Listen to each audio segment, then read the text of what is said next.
حتى أهل البدع والأهواء، أهل البدع العقائدية وأهل البدع السياسية. أنا أقول بيننا وبينكم السلف، بيننا وبينكم الكتب، كان فيقول البدع بيننا وبينكم. Bismillahirrahmanirrahim.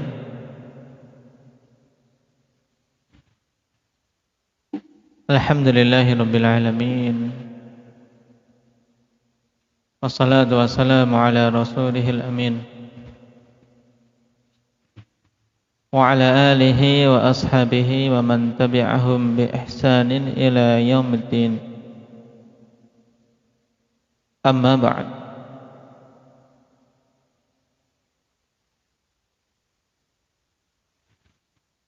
Pertemuan yang lalu kita telah masuk pada kaidah kubra yang kedua. Kaidah apa itu, Iqbal? Al-masyaqqah tajlibut taisir, yang diungkapkan oleh Imam As-Sa'di rahimahullah ta'ala dalam bait beliau. Bunyinya bagaimana, Ismail? Sakit? Isnan? Tayyib. Diungkapkan oleh Imam As-Sa'di rahimahullah ta'ala dalam satu bait, wa min qawaidis syari'ati taisiru fi kulli amrin nabahu ta'siru. Nah, di sini kemarin kita bahas di antara hal yang harus kita ketahui makna taisir. Dan sampai kita salah dalam memahami makna taisir di dalam agama kita. Naam, karena secara umum taisir dalam syariat kita yang mulia ini terbagi menjadi berapa, Ilhan? Dua, yaitu taisir mutlak dan taisir arid li asbab. Baik. Yang dimaksud dengan taisir mutlak itu apa? Ukasha, Abu. Maksudnya bahwasanya syariat ini secara keseluruhan, hukum-hukum, perintah dan larangannya itu adalah sesuatu yang mudah. Nah, ini kemudahan secara mutlak, mencakup semua perkara syariat, hakikatnya itu mudah. Kenapa kok dikatakan mudah? Karena diperhatikan padanya apa? Kemampuan mukallafnya. Allah tidak akan membebani hamba dengan suatu syariat yang hamba itu tidak mampu menunaikannya. Oleh karena itulah Rasulullah SAW mengatakan innad dina yusrun. Agama ini mudah. Maksudnya apa? Nah, bahwasanya semua hukum-hukumnya berupa perintah maupun larangan-larangan yang ada itu semuanya hakikatnya mudah, bisa ditunaikan oleh hamba. Karena apa? Karena Allah memperhatikan kemampuan mukallaf. Kemudian taisir arid li asbab. Maksudnya bagaimana ini, Syabib?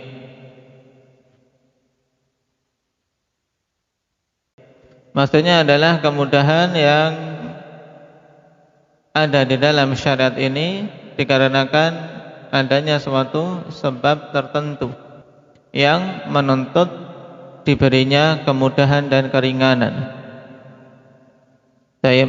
Jadi asalnya memang syariat ini sudah mudah. Cuman ketika ada sebab yang menuntut untuk diberi lebih ringan lagi, diberi kemudahan lagi, maka syariat akan memberikannya. Nah, ini taisir arid, yaitu adanya kemudahan yang muncul diberikan dengan adanya suatu sebab-sebab. Nah, dari dua jenis taisir ini, mana yang menjadi pokok pembicaraan dalam kaidah kita, Yusuf? Taisir arid. Nah, taib. Taysir arid li asbab. Nah, sebabnya apa akhwani fillah? Nah, itu yang kemudian kita bahas, adanya masyaqqah. Nah, adanya masyaqqah itulah yang menjadi sebab diberikannya taysir. Makanya kemarin juga kita bahas masyaqqah dalam syariat kita yang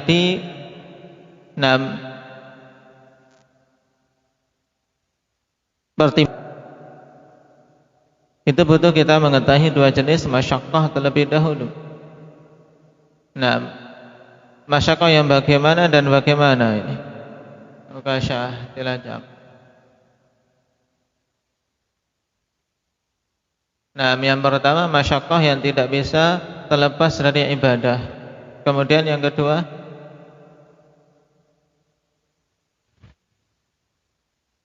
masyaqqah yang bisa terpisah, terlepas dari ibadah pada mayoritasnya. Adapun masyaqqah jenis yang pertama yang tidak mungkin terpisah dari ibadah, ini bukan tempat pembahasan kita, karena pada setiap pembebanan mesti ada sedikit masyaqqah. Cuma masyaqqah tersebut adalah masyaqqah yang ringan. Masyaqqah yang ringan. Seorang mau belajar menuntut ilmu, ada masyaqqah, ada berpisah dengan orang tuanya, ya tidak, Fif? Kadang kangen, ya kan, kadang pengen makanan taib yang sering dibikinkan uminya tiba-tiba tidak bisa, ya kan, taib, lapar, ada masyaqqah. Taib, pada ibadah puasa juga ada masyaqqah, menahan lapar dan dahaga. Tapi masyaqqah yang sifatnya seperti ini yang mesti ada pada suatu ibadah, itu bukan pembahasan kita dalam kaidah. Karena mesti pada setiap ibadah ada sisi masyaqqahnya. Jadi yang dimaksud dalam pembahasan kita adalah masyaqqah yang itu terpisah dari ibadah, yang munculnya akhwani fillah karena perkara luar, munculnya sakit, atau karena sulitnya didapati air, atau adanya hujan yang deras, atau hawa dingin yang menyergap. Inilah masyaqqah yang yang sifatnya bisa terpisah dari ibadah mayoritasnya. Itu pun ada tingkatan yang 3. Masyaqqah yang sangat besar, ini jelas menuntut adanya rukhsah dan keringanan. Kemudian masyaqqah yang sangat ringan, sepele, ini tidak diperhatikan. Seperti sedikit pusing muncul. Sedikit pusing adalah sesuatu yang muncul dari luar, ya kan. Tapi sedikit saja, ini tidak menuntut untuk adanya takhfif.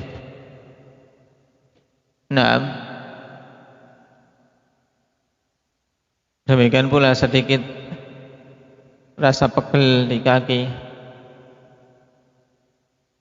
ketika berdiri sholat dan seterusnya.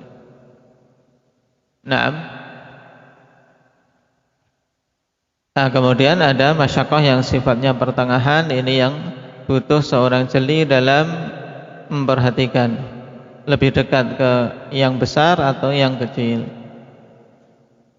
Baik. Dan untuk masyaqqah yang seperti ini sifatnya akhwan tidak ada dhabit secara khusus. Yang kemudian dijadikan patokan yang berlaku bagi semua manusia. Karena suatu masyaqqah tentunya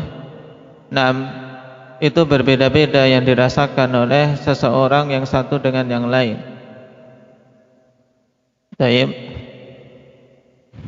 Imam As-Sa'di rahimahullahu taala katakan, wa ma'a hadza idza hasala lahum bi fi'lihi masyaqqatun wa usrun fala budda an yaqa'a at-takhfifu fi. Maka berarti kita telah jelas yang dimaksud dengan masyaqqah dan kesulitan ini, yaitu maksudnya masyaqqah yang memang muncul, yang pada asalnya itu masyaqqah bisa terpisah dari ibadahnya. Taib. Kita lanjutkan. Qala Imam Sa'di rahimahullah, wa taisiru imma bi isqatihi kullihi aw takhfifihi wa tashilihi. Dan kemudahan tersebut kemungkinannya dengan menggugurkannya secara keseluruhan sehingga tidak ada tuntutan pada perkara yang asalnya diwajibkan, yang asalnya dibebankan kepadanya, au takhfifihi wa tashilihi, atau kemudahannya dengan memberikan keringanan, dan diberi kemudahan lebih. Di sini isyarat dari Imam Sa'di rahimahullahu taala ikhwan tentang jenis taisir yang diberikan di dalam syariat kita ketika ada masyaqqah yang arid, ada masyaqqah yang sifatnya aridah. Yang para ulama rahimahumullahu taala ikhwan memerinci dari dua kemungkinan ini menjadi 8 perincian. Yang pertama, takhfifu isqat, keringanan dengan menggugurkan. Takhfifu isqatin, contohnya seperti ibadah-ibadah yang gugur ketika adanya uzur. Seperti apa? Seperti digugurkannya sholat atas wanita yang haid dan nifas.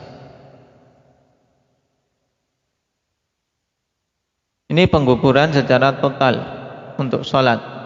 Jadi memang tidak dituntut pada wanita yang haid dan wanita nifas untuk melakukan sholat, tidak pula dituntut mengqadha.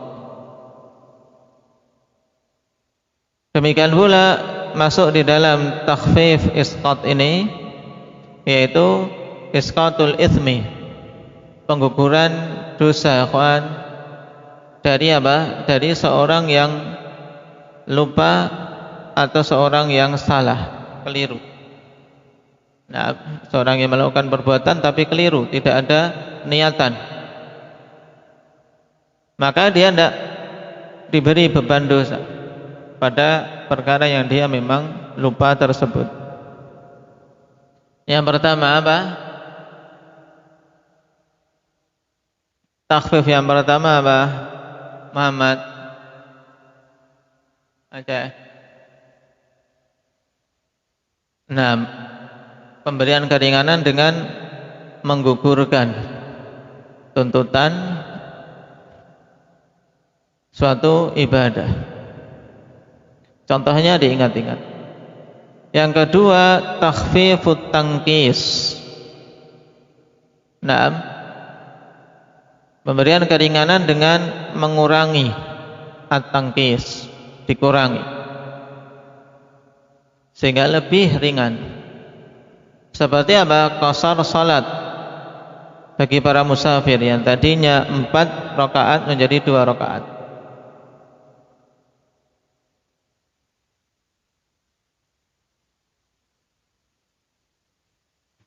Kemudian yang ketiga, takhfiful ibdal,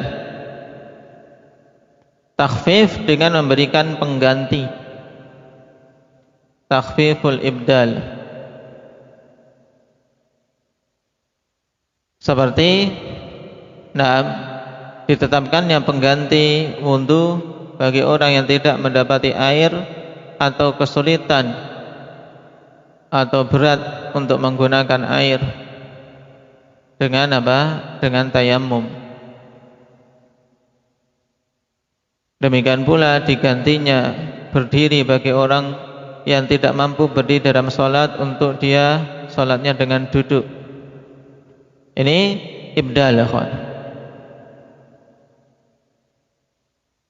Ini pahami dulu, nanti insyaallah pada deretan contoh-contoh yang dibawakan oleh Syekh akan saya tanyakan ini jenis yang mana.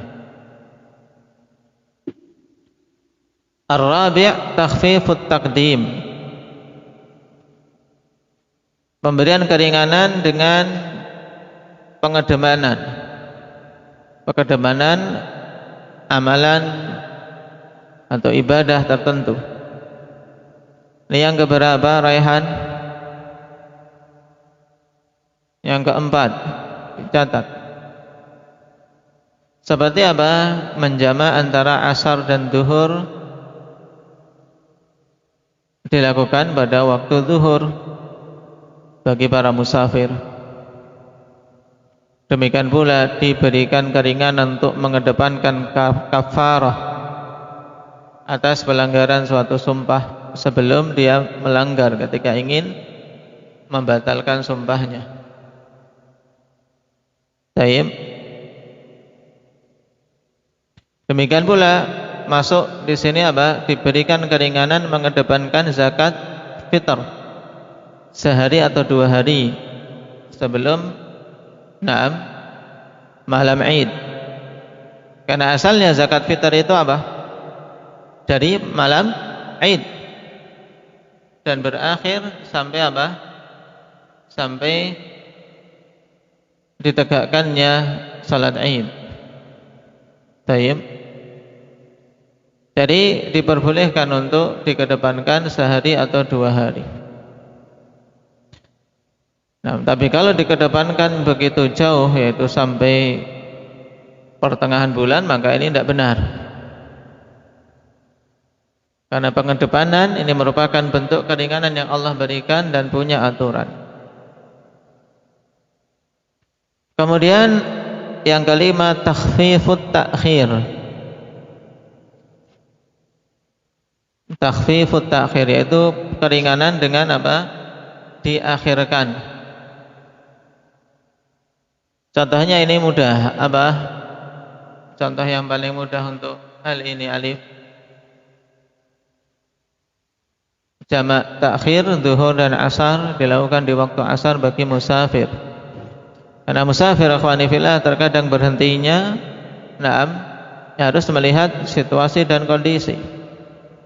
Berhenti butuh mencari tempat yang aman, tempat yang di situ nyaman untuk melakukan ibadah. Baik.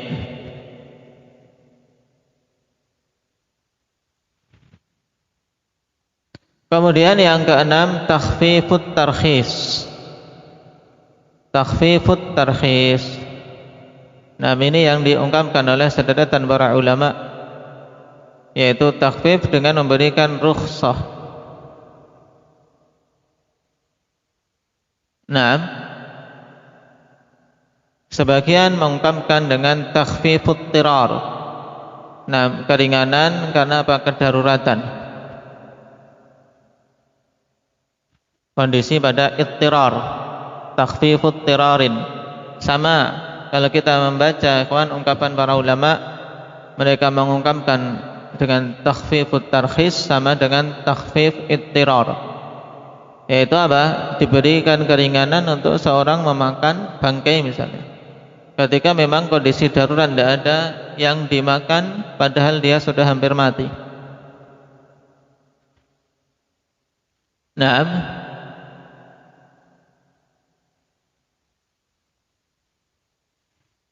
demikian pula diperbolehkannya seorang apa? Meminum khamr untuk apa?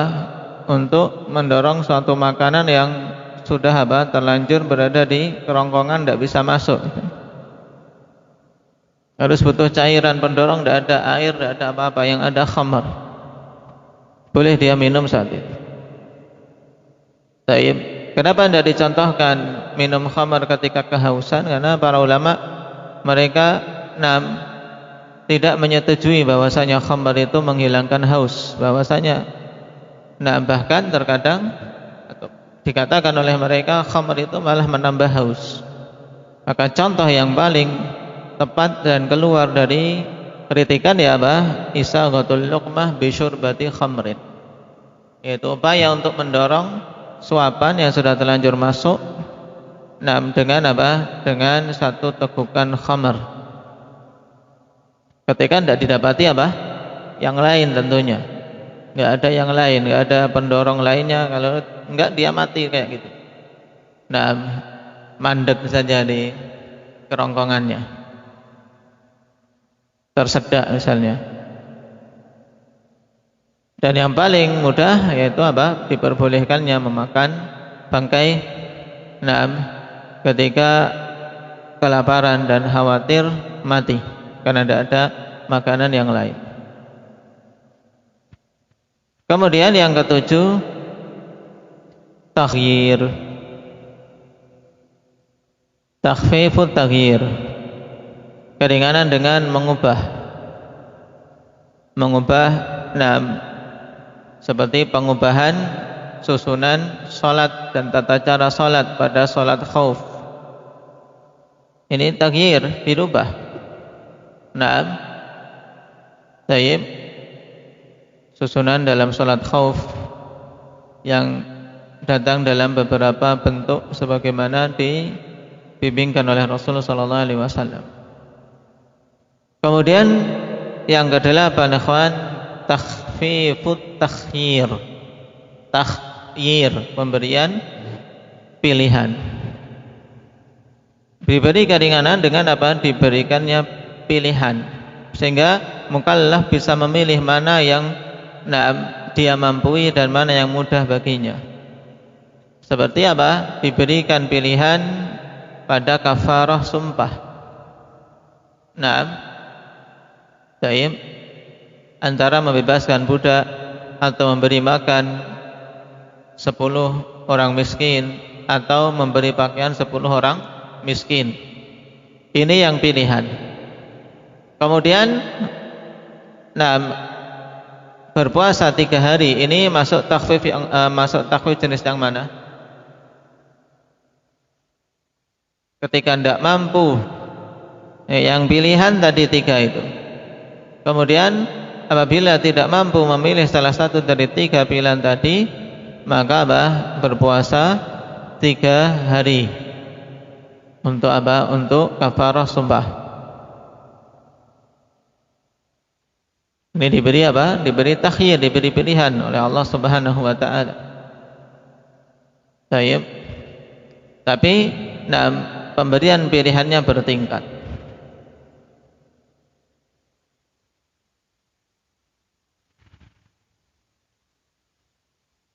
Tayyib. Nah, ini jenis-jenis takhfif, ikhwan, yang Allah Subhanahu wa taala berikan ketika adanya masyaqqah. Maka kita baca keterangan Imam Sa'di rahimahullahu taala berikutnya. Wa yadkhulu fi hadhihi al-qa'idati anwa'un minal fiqhi. Dan masuk pada kaidah ini berbagai macam jenis dari pembahasan fikih. Minha fil ibadah, di antaranya pada pembahasan ibadah. At-tayammum 'inda masyaqqati isti'malil ma'. Contohnya penerapan kaidah masyaqqah tajlibut taysir, atau wa min qawaidis syari'ati at-taysir fi kulli amrin nabahu ta'sir. Adalah tayammum ketika adanya masyaqqah untuk menggunakan air. Ini jenis yang mana dari takhfif yang disebutkan tadi? Indak ya Ilhan. Jenis apa bolehnya tayammum? Takhfif ibdal, yaitu wudu diganti dengan tayammum. Ala hasabi tafasilihi fi kutubil fiqhi, sesuai dengan perinciannya dalam kitab-kitab fikih. Yang telah kita lewati, akhwani fillah, bahwasanya diperbolehkannya tayammum ketika tidak mampu menggunakan air. Terjadi khilaf apakah tayammum ini mengangkat hadas ataukah sekedar membolehkan untuk melakukan suatu ibadah. Itu pembahasannya dalam kitab-kitab fikih. Dan perbedaannya apa? Perbedaannya kalau mengangkat hadas berarti hadas terangkat dengan tayamum sebagaimana wudu mengangkat hadas. Sehingga tayamum ini boleh untuk sholat duhur, kemudian kalau belum kentut boleh untuk sholat asar, kalau belum batal lagi boleh untuk sholat maghrib dengan satu tayamum. Tapi kalau hanya sekedar mubih, sekedar menjadikan boleh melakukan sholat, maka satu tayamum untuk satu sholat. Kalau tadi tayamumnya untuk sholat duhur, ya sholat duhur saja. Nanti ketika mau masuk sholat asar, dia harus tayamum lagi selama masyaqqah yang ada belum terangkat. Taib. Nah, sekarang tugasnya mungkinkan dulu jenis-jenis takhfif tadi, diingat-ingat. Insyaallah kita lanjutkan pada pertemuan yang akan datang. Subhanakallahumma wa bihamdika asyhadu an